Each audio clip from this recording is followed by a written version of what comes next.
আমাদের মেশিন পরিষ্কার করার জন্য কি করতে হয়?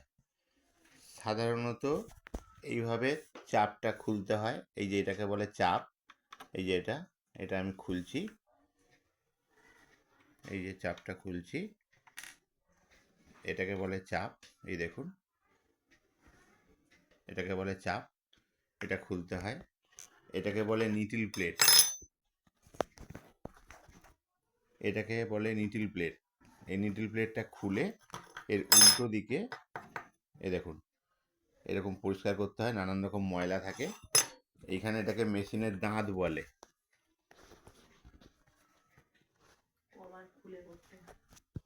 এই যে এই নিটিল প্লেটে, এটা হচ্ছে নিটিল প্লেট।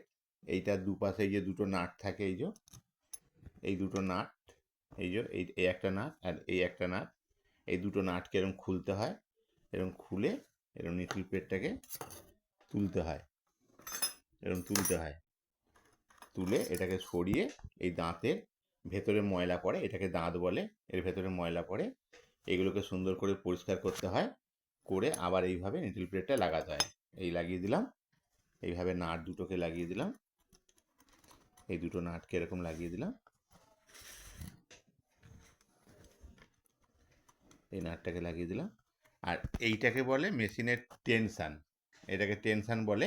এই দুটোকে এরকম আঙুল দিয়ে এরকম জোরে করে ফাঁক করে, দেখুন আমি এরকম ফাঁক করেছি, এরকম ফাঁক করে জোরে করে ফুঁ দিতে হয়। এটা সুতোর বাবরি ঢুকে মেশিনে স্লাইড ডিস্টার্ব করে। এগুলোকে পরিষ্কার রাখলে মেশিনটা ভালো থাকে। আমার চ্যানেলটা সাবস্ক্রাইব করবেন এবং মেশিনের সম্বন্ধে নানান রকম প্রবলেম জানার জন্য আমি বলে দেব। আমাদের মেশিন পরিষ্কার করার জন্য কি করতে হয়? সাধারণত এইভাবে চাপটা খুলতে হয়। এই যে এটাকে বলে চাপ। এই যে এটা আমি খুলছি। এই যে চাপটা খুলছি, এটাকে বলে চাপ। এই দেখুন, এটাকে বলে চাপ। এটা খুলতে হয়। এটাকে বলে নিটিল প্লেট। এটাকে বলে নিটিল প্লেট। এই নিটিল প্লেটটা খুলে এর উল্টো দিকে দেখুন, এরকম পরিষ্কার করতে হয়। নানান রকম ময়লা থাকে এইখানে। এটাকে মেশিনের দাঁত বলে।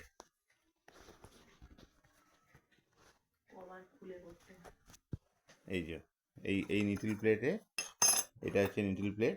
এইটার দুপাশে এই যে দুটো নাট থাকে, এই দুটো নাট, এই যে এই একটা নাট আর এই একটা নাট। এই দুটো নাটকে এরকম খুলতে হয়।